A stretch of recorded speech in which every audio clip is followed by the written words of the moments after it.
Hello everybody, it's me Ryan here, MandRproductions, and welcome back to another top 10 video. If you guys want to check out my other top 10 videos, check out the link in the description or the pinned comment. It'll take you to a playlist of all my top 10 videos. If you guys enjoyed this video, hit that like button. If you have anything to say about my list or you would change it anyway, let me know in the comments section below. And if you're new to the channel, hit that subscribe button. This is the top 10 LEGO Star Wars Episode 6 Return of the Jedi sets as chosen by yours truly. And there are quite a few LEGO Star Wars Episode 6 Return of the Jedi sets, and there are some very, very good ones on the list. So let's go ahead and get started at number 10. At number 10, I've chosen the 75005 Rancor Pit from back in 2013. It had 380 pieces for $60 US, so a little bit overpriced on the piece count there, but I think it's definitely worth it. That Rancor was absolutely amazing. This is the only set that the Rancor ever came in. It also comes with Luke, a Gamorrean guard, and then another guy from Jabba's palace. It's absolutely amazing. This thing could actually connect up to the bottom of Jabba's palace, which made it even cooler. So it was kind of like if you had the Jabba's palace, you could also put this underneath it and have Luke drop into the Rancor Pit. It was a very awesome combination of sets that you could have. The Rancor Pit itself on its own isn't that great, but if you combine it with Jabba's palace, it becomes a much cooler thing, and that's why I love it.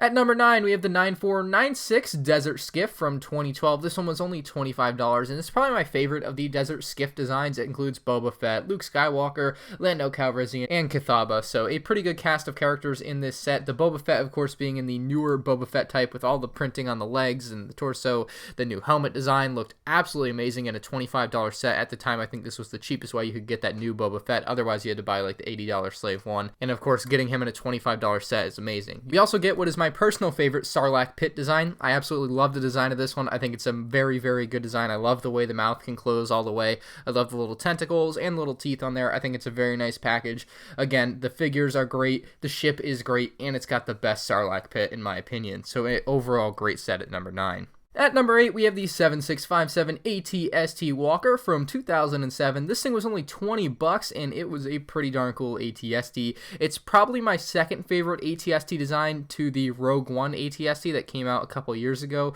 This thing is really spiffy looking. I like the brick built as opposed to the studs on the outside type look of this one. I really do like the way this one looks compared to the Rogue One AT-ST, although I still prefer the Rogue One AT-ST. I think this one has its own unique style, and that's what I think I really like about it. It only includes the AT-ST pilot, unfortunately, so you don't get any really cool exclusive minifigs, but you are able to have him fit in the cockpit of the AT-ST there. Just lots of cool little details on this thing. You can spin the head with the little Technic piece in the back, left and right, so lots of little things you can do with this set for only $20 back in the day.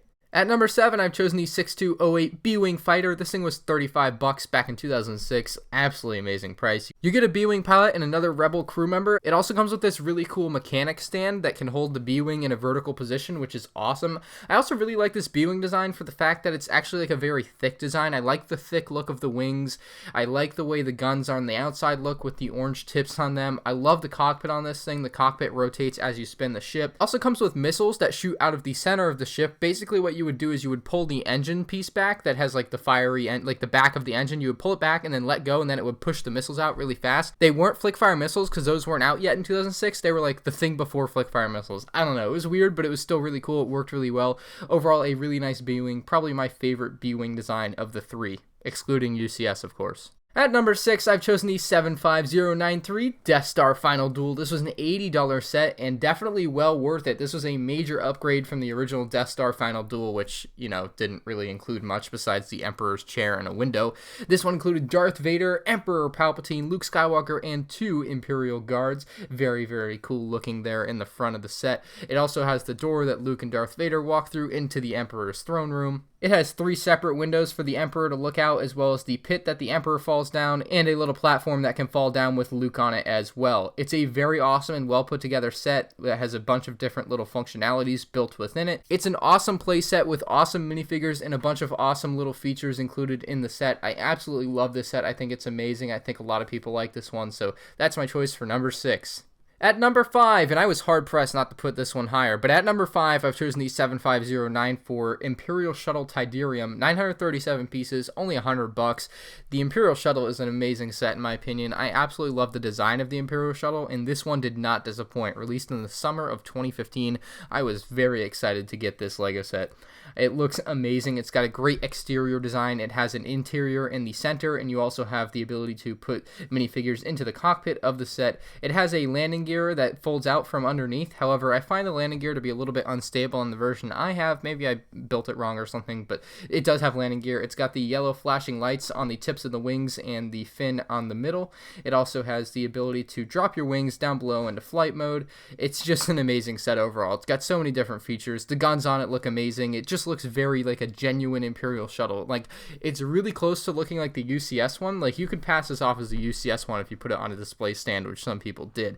It's a great set for display. It's also a great set for play, and that's what makes this one an amazing set at number 5. At number 4, I've chosen the 8038, the Battle of Endor, and this is the only Battle of Endor playset we've ever gotten that includes the Endor bunker. You know, we've never had another set like this before or after, which is kind of surprising, seeing as cool and big as the Battle of Endor was. We've had a couple smaller playsets with trees or some ATSTs, but never anything like this before or after. So the cool part about this, of course, is that you get the actual Endor bunker, a highly detailed and well put together, in my opinion, Endor bunker. You get the Ewoks on the flyer, you get this really cool, pretty unique looking ATST. There's no other ATST really designed like this. It's kind of small. It's about the size of the 2007 version. However, it's got the studs on the outside like the Rogue One version from 2016. So it's kind of a combination of the both. It also includes a couple Imperial speeders and a rock thrower for the Ewoks. Absolutely amazing. The actual Endor bunker has the ability to blow up in a sense. If you push down on those domed pieces on top, it'll shoot those panels from the sides on out. You can also see there's an interior to the Endor bunker as well with the shields in there and a couple of control panels for the Imperials to control.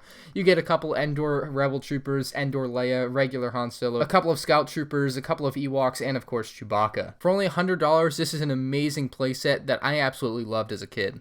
And at number 3, I've chosen one of the best battle packs we've ever had. It's the 9489 Endor Rebel Trooper and Imperial Trooper battle pack from 2012, retailed for $13. Came with a very cool speeder bike for your Scout Trooper. It also included one regular Stormtrooper, which was awesome. And then, of course, you got a couple of regular Endor Rebel Troopers, which is awesome as well. It also included like a mini tree with a flick-fire missile and an ability to hold a couple of weapons for your Endor Troopers, which is great. As much as the tree is really small, you could get a bunch of these sets and make one really big tree if you wanted to, although I actually kind of adore the little tree, to be honest. Overall, it's a really cool battle pack. It included a great assortment of minifigures. It's one of the better kind of versus battle packs that we've had where they include minifigs from two different sides. I actually really like this one.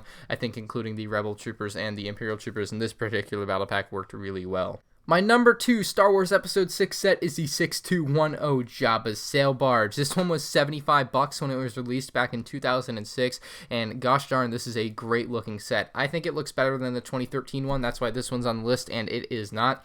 I think the Gamorrean Guard, of course the figures are a little bit outdated in this set. However, I think the overall design of the actual ship, the Jabba's Sail Barge, is far superior, in my opinion. So it includes a lot of stickers around the outside to add those little bit of details. You can have the windows basically open up and allow you to see out or into the Jabba's Sail Barge. All of the panels on the side open up to allow you to access the interior. Of course, you have the top of the ship where there's a giant turret. You have R2-D2 up there playing around. You can have Boba Fett take flight from the deck of the sail barge by pushing him down on the front of the ship there. There's like a little thing that you can fling him off of. It's pretty cool looking. It's a pretty cool little feature. And of course, these sails on top made out of a very nice cloth material from Lego. Very awesome. Another cool thing about this set, which kind of is underrated about some of the older Lego Star Wars sets, is that they included additional like secondary models you could make. So you could make a pirate ship with Princess Leia on the front of it, which is hilarious. Or you could also make it into a interior version of Jabba's palace, much like the original Jabba's palace set. That's what this kind of reminds me of. Speaking of Jabba's palace, my number 1 choice for the best LEGO Star Wars Episode 6 Return of the Jedi set is the 9516 Jabba's palace. It was $120, and gosh darn was this one worth it. It's one of my favorite LEGO Star Wars sets ever. I absolutely love this thing. It has a great interior and ability to be played with, as well as a great exterior for display. It's one of those sets that really just nails down both important things with a LEGO set for me, and I absolutely love it. It's got quite the array of minifigures, including a new Han Solo, new Gamorrean Guard, new Jabba the Hutt, a old Chewbacca, and Han Solo in Carbonite, as well as 5 other figures. The interior of the palace is very detailed. It's got quite a bit of food for Jabba to eat. It also has the ability to move Jabba's basically throne that he sits on forward and backwards so that he can have people fall into his pit, which leads of course to the Rancor pit down below that you can attach if you have both sets. Another cool thing about this set is it has the Han Solo and Carbonite off to the side, so you get that kind of playability there. You also do have the guard tower for the Gamorrean guards to stand in. It has the turret, and it also has like the little eyeball that goes out to meet C-3PO and R2-D2 when they try to enter the palace. It also has a little turret on the front of that as well. The other thing it does have, which I'm I'm a little thrown off by is the very small flick fire missile on the top of the palace. You can see it there. It's that little orange domed bit. Of course, you can take that off very easily, but it's just one of those weirder features for LEGO to include. Of course, why would Jabba's palace shoot something out of it? It really doesn't make sense to me, but it's still my favorite LEGO Star Wars Episode 6 Return of the Jedi set. Guys, let me know down in the comments section below, what is your favorite LEGO Star Wars Episode 6 set? Would you guys change anything around on my list? Are there some sets that I left off that you would include? Are there some sets that I included that you would take off the list? Let me know in the comments section below. Guys, if you enjoyed the list, leave a like on the video. I would greatly appreciate it. And if you're new to the channel, hit that subscribe button. Thank you all for watching, guys. Let me know if you have any suggestions for future top 10 videos in the comment section below as well. And I'll see you all in the next one. Peace out.